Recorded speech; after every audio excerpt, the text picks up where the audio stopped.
Buenas tardes a todos, gracias por estar acá. Para mí, efectivamente, me sentía como inicialmente muy incómodo. Quiero agradecer a Cholini por lo que está haciendo acá, pero me sentía como extraño, como un poco bicho raro. Pero cuando aparecieron los chupacuarzos, los pasados inciensos, ahí empecé a relajarme, entonces dije, bueno, son de los míos. Y, y pasó así. A los 6 años, yo salgo en una foto, sin darme cuenta, vestido de médico. Mi mamá me lo muestra años después, mira, tú estabas vestido de médico. ¿Por qué a los 6 años vestido de médico? Interesantemente aparece en mí una genuina intención de que la gente esté sana.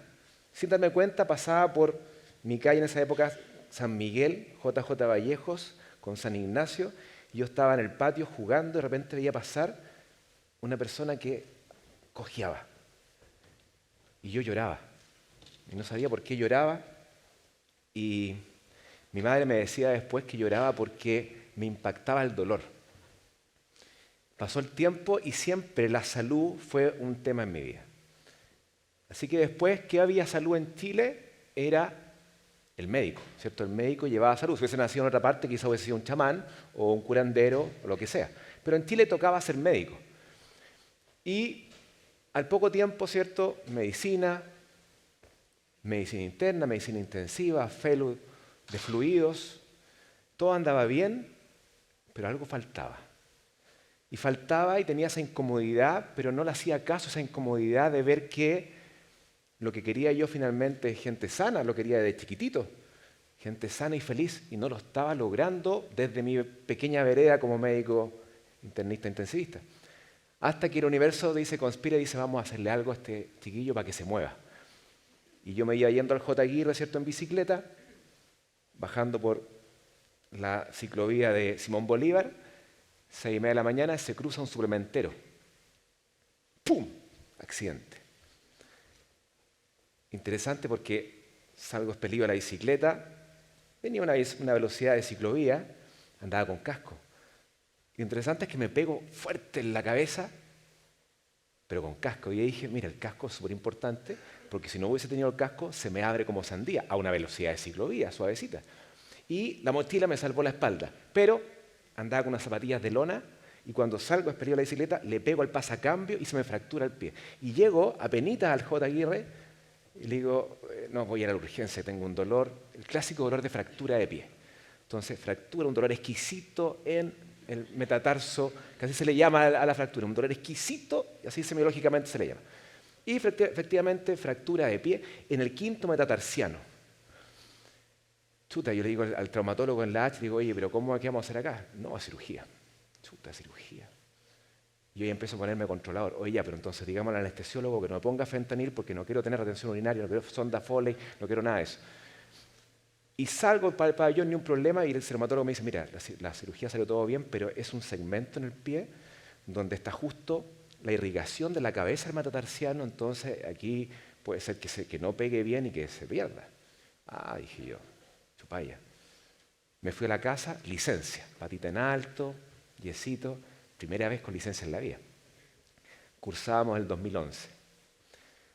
¿Y qué ocurrió ahí? Ocurrió que dije, no, pues mi pie no está bien, tengo riesgo de perder mi dedito chico, no lo voy a perder. Empecé a investigar, ¿qué hacer? 12, 13 años de formación. Y yo preocupado de qué puedo hacer para mejorar mi pie. Cuenco tibetano. Entonces ahí empezó a aparecerse la vibración del cuenco tibetano, interesante, había algunos reportes de mejoría de la consolidación, nutrición. ¿Qué habrá que comer? En ese momento yo había pedido, me acuerdo, un Kentucky, en esas cajas, Vidasora, unas cajas que vienen varias presas de pollo, todo arrebozado. 13 años de medicina. Imagínense, sabía mucho de salud. Entonces ahí te das cuenta que empiezo con el cuenco tibetano y realizar nutrición, que en teoría uno debería haber sabido, pero me di cuenta que yo tuve 5 días, en los 13 años de formación médica, 5 días de nutrición. El lunes carbohidratos, el martes proteína, el miércoles lípidos, el jueves minerales, vitaminas y oligoelementos el viernes. Entonces dice, oye, pero que esto cómo, no sabemos nada, no sabía nada. Entonces empiezo a ver y me leo, en esa época tuve 3 meses de licencia, 3 textbooks de nutrición, los que se forman los nutricionistas. ¿Van a creer que en ningún texto aparece un alimento? No aparecen alimentos en los textos de nutrición. Aparecen los nutrientes, los macronutrientes, las pautas, las guías, las calorías, tacatí. Súper interesante. Entonces ahí me empecé a dar cuenta que en realidad lo que yo sabía era un conjunto de formatos de diagnosticar enfermedades, pero de salud no sabía nada. Nada para mí y menos para los pacientes. Entonces lo que era yo era un plomero básico que solamente iba tapando las goteras, ¿cierto? Sin saber por qué ocurrían ni de dónde provenían. Entonces, ¿qué hay que hacer para hipertensión? La hipertensión es un fármaco, ¿cierto? Losartán, amlodipino, ¿cierto? Carvedilol, más menos caro, más menos genérico, más menos bioequivalente, lo mismo. Y para la diabetes, no, para la diabetes, este otro grupo, ¿cierto? Un poquito de insulina se están prontamente incorporando. Y para la depresión, no, pues la depresión es sertralina, fluoxetina, venlafaxina. Entonces me daba cuenta que lo que hacíamos nosotros era una plomería absolutamente básica, pero las personas estaban siendo cada vez más enfermas e infelices. Y mi leitmotiv de vida era, cuando chiquitito, ver gente sana y feliz. Y estábamos en pleno siglo XXI. Cirugía robótica, inteligencia artificial. Sin embargo, nada de lo que yo anhelaba internamente estaba ocurriendo. Y ahí, por supuesto, que empieza este viaje hacia el incienso y hacia el palo santo, pero no porque tenía ganas de ir para allá. No, nunca pensé en eso. Yo era científico duro en ese momento, pero tenía este anhelito de ver gente sana y feliz. Y para ver gente sana y feliz tenía que vincularme con aquello que no sabía. Porque podría haber cerrado la puerta y decir, no, en realidad esto es lo que es y lo demás se desprecia, ¿cierto? Lo que pasa muchas veces que es despreciar lo que ignoras, que es como el paradigma de la ignorancia, ¿verdad? Sin embargo, me abrí eso y dije, nada, esta cuestión es compleja porque yo estaba viendo que era jefe técnico en una unidad de críticos, Hospital J. Aguirre. Entonces tuve que decir a mi jefe, me voy. O sea, no me voy, me digo, voy a dejar la jefatura y voy a dedicarme solamente a hacer un turno. Primera vez entonces que ahí yo defino que voy a trabajar un día a la semana. No era fácil, pero se podía. Entonces tuve que gestionarlo. No fue un día para otro, sino que dije, voy aquí a 6 o 8 meses trabajar un día a la semana. Primero que tenía que hacer, salir de las calillas, pagar las calillas que tenía por acá, las deudas por aquí, para poder lograr vivir con 60% menos de ingresos. Y llegó un día lunes, donde ya había logrado eso, donde el día lunes me despierto en Bustos con Pedro Valdivia y no había nada que hacer. Estaba libre ahí yo, un día en la mañana, un lunes, respiré y dije, ¿qué hago hoy día? Miré por la terraza, voy a ir a correr. Ahí me acuerdo del Gonza. ¿Dónde está el Gonza? El Gonza. Voy a correr. Así que me puse mi chorcito, mi polera y partí a correr al cerro. Y en esa corrida vi este frenetismo donde la vida continuaba, ¿cierto? El trabajo, porque el trabajo dignifica, ¿cierto? El que no trabaja es flojo. Todas esas creencias que tenemos y que claramente están diseñadas. Entonces yo iba corriendo, después volvía y me sentía con una levedad, como que casi flotara. Pues llegaba y seguí con mis cuencos, siempre. Con mi cuenquito, después empecé a escuchar mantras.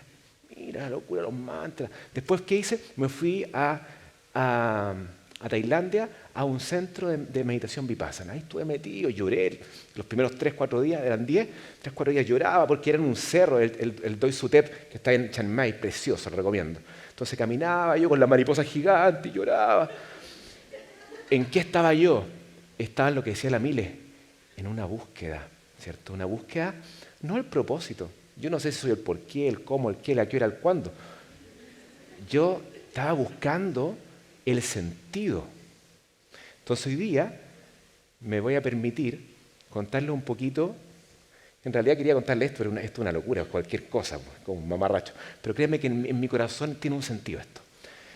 Pasó el tiempo entonces en esta búsqueda y yo dije, bueno, voy a tener que empezar a indagar salud. Porque la salud no estaba en las aulas, no estaba. Me hubiese encantado que estuviese, no, estaban las enfermedades. Y por supuesto que es maravilloso, un tremendo know-how, sabemos de enfermedades, y hay que diagnosticarlas. Yo trabajo en la UCI, por supuesto que es importante, no le voy a empezar a pasar incienso en la UCI. Ahora, pusimos musicoterapia, aromaterapia, cromoterapia y varias cositas más en la UCI, estamos metiendo. Pero en ese momento tenía que ver cómo yo, entonces, aquel anhelo de mi corazón, lograba encontrar las herramientas. Entonces yo peregrinaba del 2012 hasta el 2023, haciendo ciertas cosas, un programa de televisión. Hice Al Grano, que es un emprendimiento que tuve. No sé si alguno de ustedes fue al Grano, que está en Alonso Córdoba, con Cerro el Plomo. ¿Alguien fue al Grano? Ah, mira, algunas fueron al Grano. Mira. Claro, y ahora con lo que decía la Milena me hizo mucho sentido. ¿Por qué fracasó? Porque tenía el por qué muy claro, el qué, pero no tenía cómo. No sabíamos cómo. Lo hicimos tan mal, pero lo hicimos 4 años y medio neteado. No ganamos un peso, pero pasamos súper bien. Entonces, claro, ¿por qué? Porque no estaban en las habilidades. Entonces, buscando por acá, por allá, diferentes cosas, al final, el 2023 estaba así, bueno, patear. Además, encima después vino la pandemia, entonces yo me puse ahí choro con la cuestión, pues dije, bueno, aquí, ¿qué pasa con las vacunas? ¿Qué? Bueno, y ahí, por supuesto, que el grupo porque hay que entender que mi grupo de colegas, cuando yo me hago esta salida y empiezo a chupar cuarzo, no me decían nada. ¿Por qué? Porque era intensivista. Entonces es el mono del final de los juegos. Como cualquier paciente grave, va al intensivista. Entonces como que era raro este man, pero ¿cómo está en la UCI? Pero anda ahí haciendo cuestiones. Bueno, entonces les costaba agarrarme, pero yo sabía que me tenían ganas hace mucho tiempo. Así que tontamente se me ocurrió mandarle a mi familia un video que le hice con mis pacientes con el celular pegado en el brazo. Bueno, al tiro se agarraron de ahí, mira lo que está haciendo. Claro, crucificado, porque me tenían ganas hace mucho tiempo, no fue por eso, se fue el chivo expiatorio. Pero bueno, entonces yo ahí estaba ya pateando las piedras, pero con el modelo claro. Un modelo que no había escrito. Escribí un librito también ahí como interesante de mi proceso, pero es esa consolidación del conocimiento de estos 12 años de búsqueda de salud y felicidad hasta que mi primo, amigo y hoy socio de emprendimiento de salud profunda, ¿cierto? Me dice, oye, pero esta cuestión, esto es importantísimo, esto tiene que saberlo el mundo. A ese nivel me dijo, mi primo me quiere. Y le digo, ¿qué cosa, Juanpi? Sí, porque mira este mensaje, es muy potente. Le dije, sí, bueno. Le dije, bueno, yo creo que sí. Entonces, ¿qué hacemos? Bueno, esto tiene que tener un método, este método tiene que expandirse, tiene que comunicarse. Ahí fue como él, con su visión de emprendedor, ¿cierto? Un emprendedor serial que le llamo yo, que ha pasado por varias cosas, ganado varios premios. Yo lo veía en Costa Rica siendo premiado por las sillas que se levantaban y se ponían de pie a las personas con discapacidad, diferentes. Entonces, para mí era una estrella del emprendimiento social. Y me agarró a mí y dije, oh, mira, le interesé.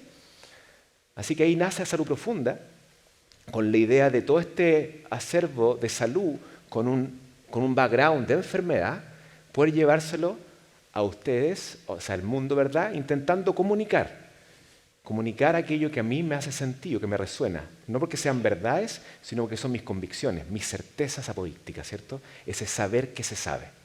Que no importa si alguien te lo enseñó, si alguien te lo dijo, si alguien te lo comunicó, si lo leíste, si te lo explicaron, no. Que vamos a llegar a ese momento, el saber que se sabe. Ustedes han vivido eso. Entonces, yo le dije, Juanpi, a mí me interesa la felicidad. Me interesa la felicidad, ¿verdad? Y ese estado interior. Pero ¿cómo no? Pues si tú eres de la biología y la ciencia, sí, compadre, pero por supuesto, pero yo te la voy a hacer llegar desde aquí hasta acá. Ah, tú vaya. Entonces ahí armamos un formato donde mi idea no es solamente la salud. Pero lamentablemente cuando yo hacía charlas le preguntaba a los participantes, y no va a ser esta la excepción. Si ustedes tuvieran que elegir hoy día en base a su estado interior, pero diciéndome la firme, y si dicotomizamos la respuesta en si ustedes pueden ser sanos o felices, vamos a partir por sanos. ¿Quiénes firmarían por ser sanos hoy? Hoy. Perfecto.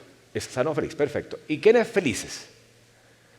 Ya mira, primera vez que me ocurre como un 50-50. Realmente 80 sanos, 20 felices.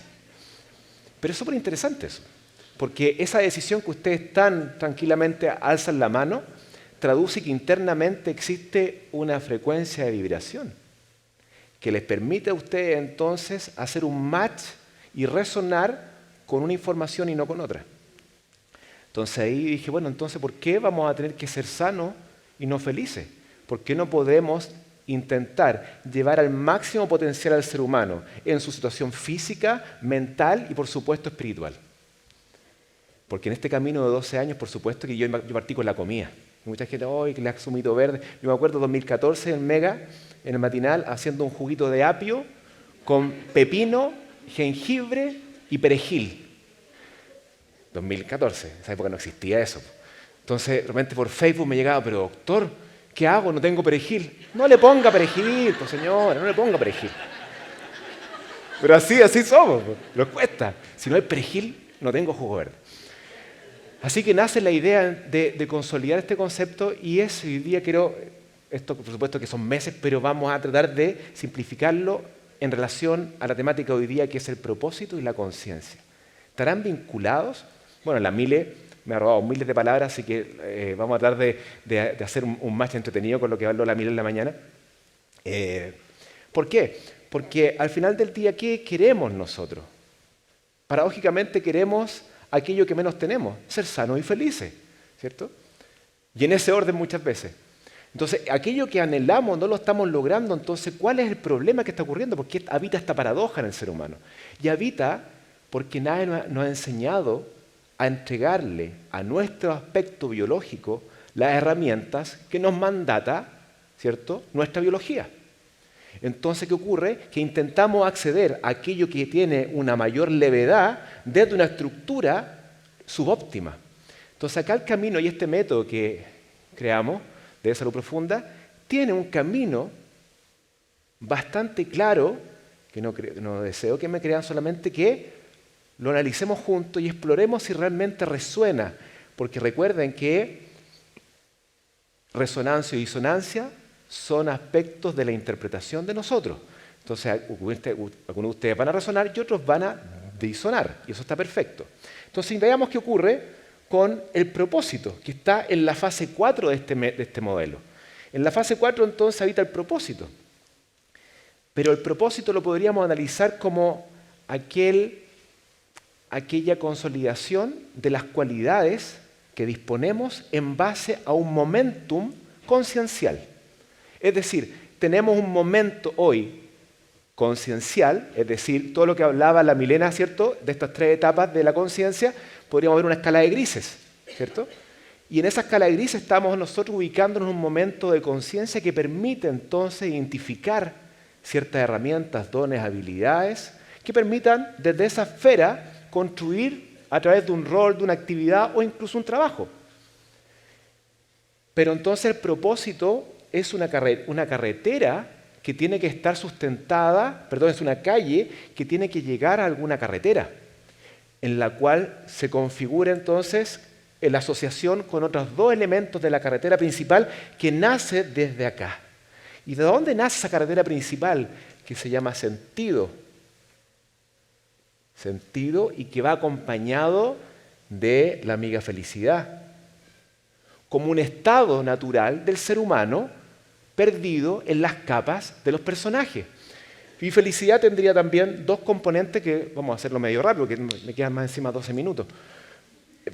Tendría un componente de la felicidad, un componente interno y uno externo, y el interno tendría que ser entonces la paz interior y el externo la alegría de vivir. Ambos el estado interior. No significa que estar cagado de risa, no tiene nada que ver eso. Es solamente un estado que acompaña al sentido en la carretera principal, a la cual yo voy a acceder a 2 callecitas chicas para completar este gran concepto que vamos a hablar. Pero para eso, el método muestra que hay una carretera que tiene que partir en la fase 1 o fase biológica. Yo no puedo abstraerme y esperar a levedad interior si todavía estoy acá en la biología con una tremenda deuda. Porque somos seres experimentando un plano físico-biológico en la cual lo que va a ocurrir acá, por supuesto, que está en función de algo más leve que en la fase 2. Y pasamos entonces de la fase biológica a la fase mental y cerebral, para después aquello que es más leve que la fase biológica, pasar a una fase 3, que es la fase álmica o intuitiva, para que después, ¿cierto?, aquello que tiene mayor levedad, pero aún está en función de algo más leve, que es la fase mágica o espiritual. Todo este caminito que parece como lleno de incienso y con harto cuarzo, créanme que tiene pura ciencia hoy día. Como decía la Mile, lamentablemente para el cerebro izquierdo tenemos que mostrarle que esto hay ciencia. Porque si no hay ciencia, rápidamente se desprecia, aunque sepas internamente que lo es. Entonces tenemos que diseñar un modelo en el cual la ciencia valide este caminito. Entonces, ¿cómo lo hacemos? Tenemos que entender que acá habitan nuestros dos sensores biológicos. Dos sensores biológicos que están escuchando todo lo que ustedes dicen, todo lo que ustedes piensan, todo lo que ustedes imaginan, todo lo que ustedes comen, a qué hora comen, cuánto comen, qué comen, cómo respiran, su patrón respiratorio está siendo escuchado por estos sensores biológicos, cómo me muevo, cómo me relaciono, cuánto estoy expuesto a la tierra, al sol, al agua, cómo disfruto la vida conmigo, con los demás, cómo me muevo en el día a día, cuánto sudo en el día a día, cómo me relaciono con los demás, cómo son mis relaciones íntimas, laborales, profesionales, personales y cualquier tipo de relación, cuánto estoy descansando, cuánto tiempo de ocio tengo, cómo cultivo mi tiempo interior. Bueno, todo eso es lo que están escuchando nuestros sensores biológicos, que son la mitocondria y la microbiota, 2M. Y la mitocondria, en términos sencillos, era una antigua bacteria que le prestó ropa energética a una célula que no tenía ese formato. Entonces la mitocondria, que es aquel organelo que está dentro de todas nuestras células, gran cantidad de mitocondrias, son las que entregan la energía a nuestras células. Pero no solamente hoy día sabemos que entregan la energía, sino que sensan cada una de las cosas que ustedes deciden, desde que se levantan hasta que se acuestan. Están siendo sensados, chiquillos. No pueden hacer los gilipollas. Lamentablemente, cada cosa que piensan, dicen, ven, está siendo sensado por la mitocondria y a la vez por la microbiota, que son este conjunto de amigas coevolutivas, bacterias, virus, protozoos y parásitos que habitan en nosotros y que son nuestras amigas coevolutivas. Teoría endosimbiótica, ¿cierto? Lynn Margulis, en los años 60. Le dijeron a la Lynn Margulis, oye, estáis hablando pura lecera. Años 60. Invalidada, por supuesto, la opinión de aquella teórica de la biología que nos dijo que el ser humano no era el que mejor resistía o el que era más capacitado. No, el que mejor se relacionaba con aquellos microorganismos que son los dueños del planeta. Entonces pensar que las bacterias y los virus son malos es un infantilismo máximo. El problema es nuestro terreno, porque lo que estamos entregando como información a los sensores es completamente a la contra del diseño.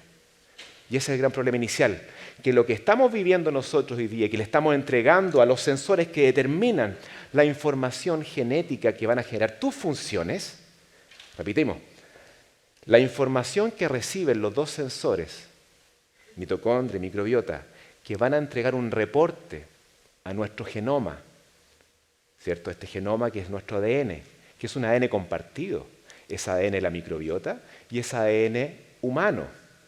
Y este ADN de la microbiota y ADN humano se transforma en el hologenoma, es decir, todo este genoma microbiano humano que somos nosotros. Pero lo más interesante es que el 80% de este hologenoma es genoma microbiano. O sea, somos seres microbiano-humanos en ese orden.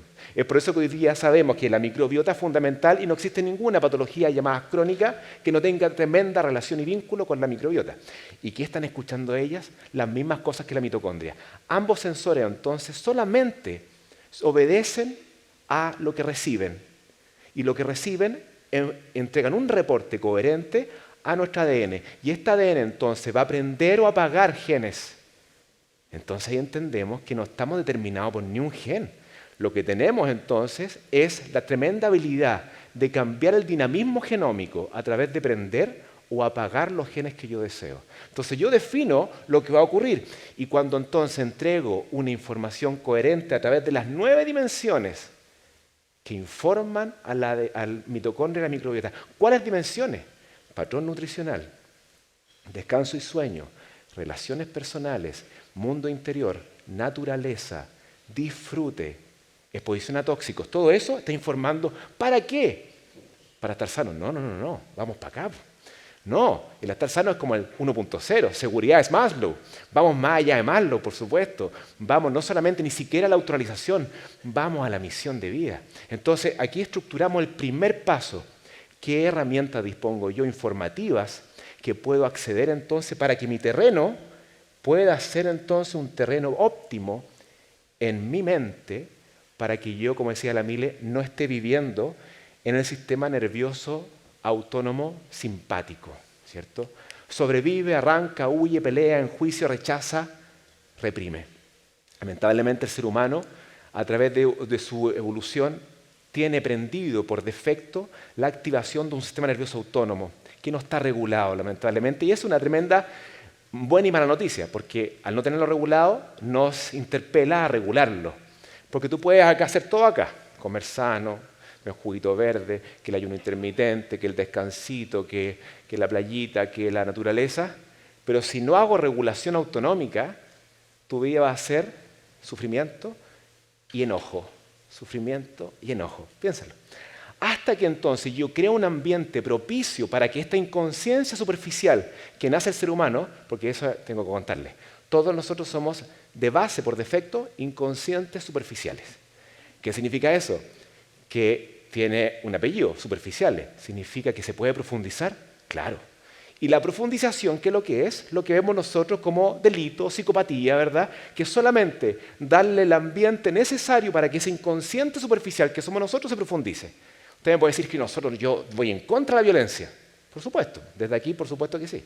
Pero si te entrego el ambiente, ¿cierto? Y las condiciones para que emerja tu violencia, va a emerger completa. Entonces, ojo, que la inconsciencia superficial solamente obedece que estamos completamente metidos en un sistema nervioso autónomo que nos tiene castrados y secuestrados. ¿Y cuál es? El sobreviviente. Que no está mal, pero está desempeñando una dominancia simpática en nuestras vidas. Y tengo que entonces lentamente regularla, decirle qué cosa, que se active el parasimpático. ¿Y cómo es la lectura de eso? Estoy salvo. Me amanezco en la mañana entonces y ya no estoy sobreviviendo. Porque esto opera al margen de nuestra conciencia. Uno piensa cuando uno se levanta en la mañanita está a salvo. No, está en sobrevivencia igual. Lo que pasa es que no te han interpelado todavía, pero siguen en sobrevivencia. Hasta que yo me doy cuenta de eso y empiezo a tomar cartas en el asunto para crear un ambiente de regulación autonómica, donde me doy cuenta que habito en sobrevivencia y tengo que entonces no tratar que con voluntad, porque mucha gente dice, pero entonces con voluntad lo cambio. No. Mientras más voluntad de salir del sobreviviente, más refuerzas hay, porque donde va esa energía, ¿qué ocurre? Aumento, ¿cierto? Entonces yo tengo que crear una red neural nueva, a la por defecto, para empezar a instaurar el sistema nervioso parasimpático donde estoy a salvo, confío, acepto, agradezco, digiero, descanso, me pauso. Y ahí entonces entramos a la regulación mental. Y nuestra mente regulada permite entonces que tome los primeros pasos para generar algo que es muy importante, que es la pausa. Me pauso. Y desde la pausa me indago. Y desde la indagación, desde esa autoindagación inducida por la pausa, que se indujo por la regulación autonómica derivada de los informes que derivaron de la mitocondria, de la microbiota, yo puedo conectar con el fenómeno intuitivo, que todos ustedes lo conocen. Esa voz interna que te dijo A, sin embargo, el cerebro en miedo que dijo B. Y el corazón te dijo A, y te lo dijo, pongamos un caso, reciente, no le voy a decir la data, pero una participante mía que me llegó y me dijo, mira, es que yo sabía que tenía que hacer A, y lo sabía hace 10 años, pero hizo B durante 10 años. Hasta que, porque entendamos que la conciencia es libertaria, le da lo mismo lo que haga, ella está ahí para que dispongas tu tiempo el momento en que quieras avanzar o no, le da lo mismo, no te obliga a nada, te presenta la chance de que efectivamente tú puedas tomar la decisión del corazón que está vinculada a ¿quién? A la vivencia álmica. Y hoy día sabemos que la interacción corazón-cerebro es extraordinariamente poderosa y que el 80% de las aferencias neurales cardíacas, el 80% va de abajo para arriba, bottom up. 80% de las aferencias que van a la corteza prefrontal medial al lado de la zona de la ecuanimidad, miren qué interesante, provienen del corazón. Y el resto, el 20%, va top down. ¿Qué nos dice eso? Que acá hay una tecnología extraordinaria, pero que se conquista, en base a este método, ¿verdad?, atravesando pasitos intermedios que me permiten no tener que ir a hacer la ayahuasca, el veneno de sapo, ¿cierto?, el honguito no sé cuánto. No, yo puedo hacer un caminito, ¿cierto?, como cuarto camino. No en el templo en Tailandia, el monasterio en Japón, el ashram en India. No, aquí mismo. Empezando a practicar con un ambiente neuroquímico que propicie que las acciones que voy a hacer acá, en las prácticas de regulación autonómica, les paso 4. Sol, tierra, respiración y plantas. Sol, tierra, respiración y plantas. Carísimo, ¿verdad? Nos cuesta muchísimo. Gratis. Gratis. No podemos estar regulados autonómicamente si no me vinculo al sol. No se puede. No puedo vincularme autonómicamente a mi estado de parasimpático si no me vinculo a la pausa de respiración. Bueno, dentro de acá entonces yo voy el salto acá. ¿Tengo 5 minutos más? 5. ¿Para qué? Para que en ese momento, cuando yo he conquistado el parasimpático y me levanto en la mañana a salvo, cada una de mis células ya dejan de liberar pumps, patrones moleculares asociados a peligro, sino que ahora empiezo a recibir las señales de estoy a salvo. ¿Qué ocurre con eso? Se acaba el miedo, se acaba el juicio, porque empiezas a darte cuenta que aquello que acontece tiene un sentido. Y ahí empezamos a crear recién la carretera del sentido, porque estás viviendo ahora desde la certeza, porque cuando estamos acá atados al simpático tónico, vives en el miedo, donde todo tiene que ser entendido. Tengo que entender desde lo cognitivo, porque la primacía de quién es, del logos, intelecto, lógica, razón. Entonces yo requiero que alguien me explique.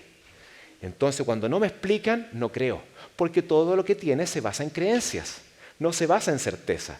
En cambio acá, cuando te vinculas al arte del corazón y el alma, acá no requieres que nadie te cuente nada, porque lo sabes, sabes que sabes.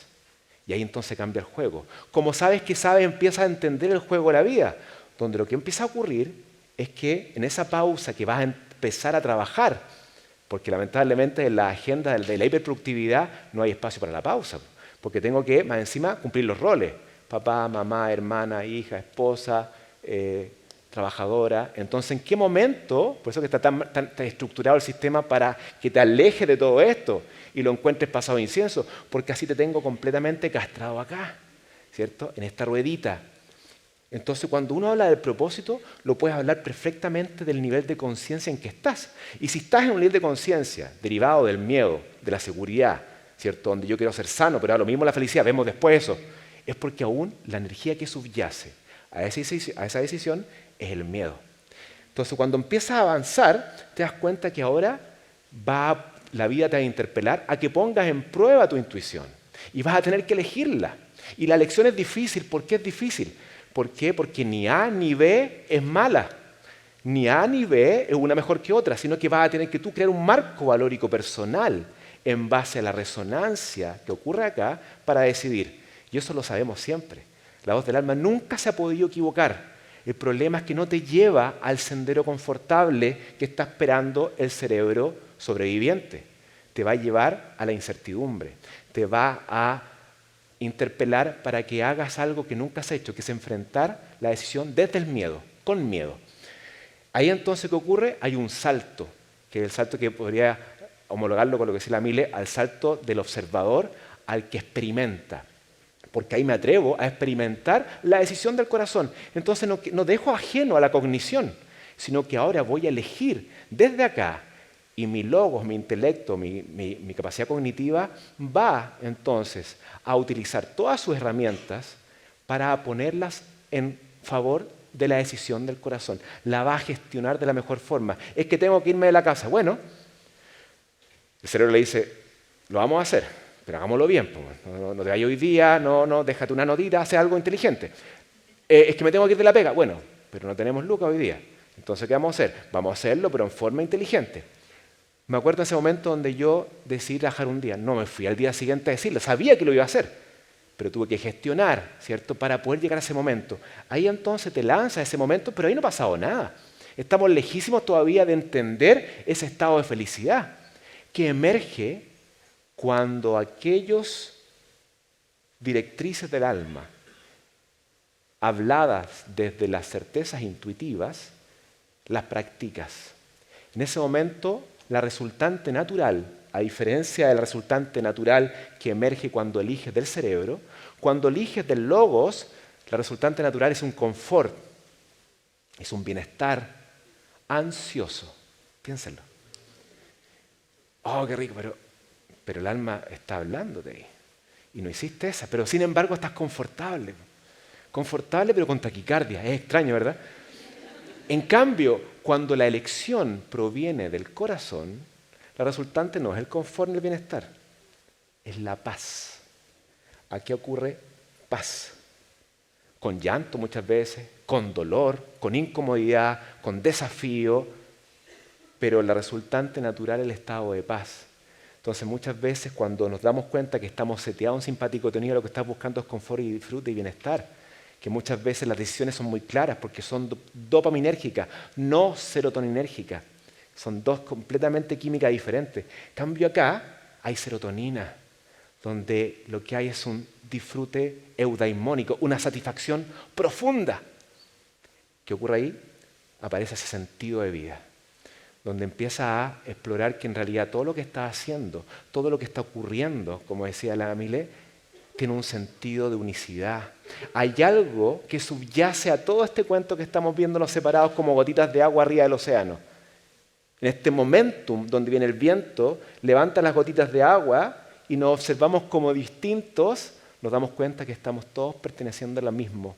Y por ende, esta unicidad, nosotros tenemos la misma tecnología de la totalidad. Es decir, entonces, yo cuando tomo muestra del océano, no tomo muestra de todo el océano, hago la muestra de una gotita de agua.